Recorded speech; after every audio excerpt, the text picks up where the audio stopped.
In 1992, residents of a small New Mexico town started hearing a sound that didn't exist, and the science that proved it real nearly broke in the process. The official story, the one you'll find in most journals, is straightforward: mass psychogenic illness.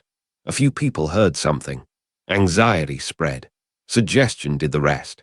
It's a neat explanation. It ties itself up. I've worked in enough conflict zones to recognize when an explanation is too clean, when it fits the narrative better than it fits the facts. Taos, New Mexico.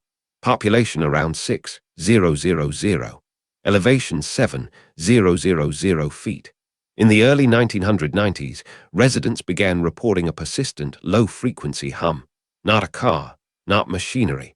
A sound that seemed to come from everywhere and nowhere. Some described it as a diesel engine idling in their walls.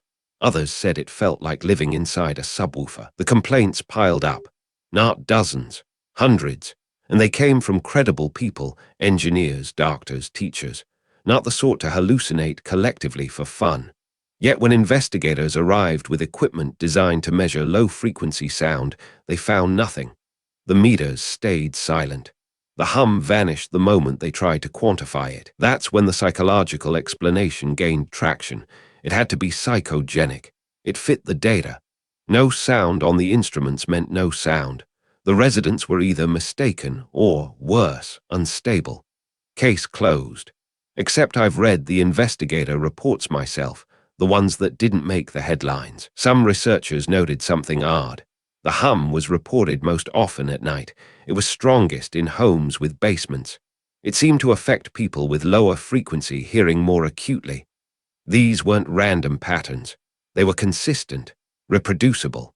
The hallmarks of something physical, not psychological. Then came the critical detail. A few researchers didn't rely on standard decibel meters. They used low-frequency specific equipment, the kind designed to measure infrasound, vibrations below the threshold of normal human hearing. When they ran those devices, the hum appeared on the readings. It was real. It was there. The instruments had been looking for the wrong thing all along. This is where the story pivots. The hum wasn't mass delusion. It was infrasound, frequencies so low that standard measuring equipment can't detect them, but the human body can feel them. Not hear. Feel. Your chest cavity resonates. Your inner ear registers pressure changes. Your nervous system responds to vibrations you can't consciously perceive. So what was producing the hum? That's still debated. Theories include military testing facilities, geological activity, atmospheric phenomena, even distant industrial operations carried on low-frequency waves. No single source has been definitively identified. But the absence of a known cause doesn't negate the presence of the effect. Here's what struck me about this case. The residents weren't wrong. The investigators weren't dishonest. The system was simply measuring the wrong frequency, and in doing so, it declared the impossible real. That gap between what we can measure and what we experience is wider than most of us admit. This connects to something the Stoics understood. Epictetus taught that the world contains things within our control and things beyond it. Our perception isn't always reliable. Our instruments aren't always adequate. But our responsibility remains: to observe carefully, to question our assumptions, and to remain humble about the limits of our understanding. The Taos Hum teaches us something practical.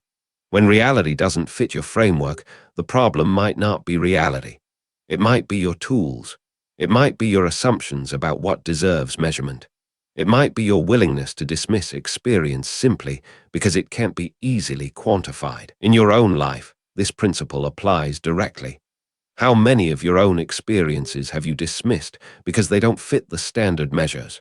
How many doubts have you inherited simply because someone else's instruments came up empty? The residents of Taos were right.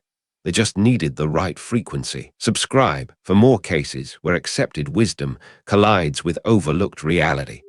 Because the most important truths are often invisible until we learn to look at the right frequency. Subscribe for more cases where accepted wisdom collides with overlooked reality.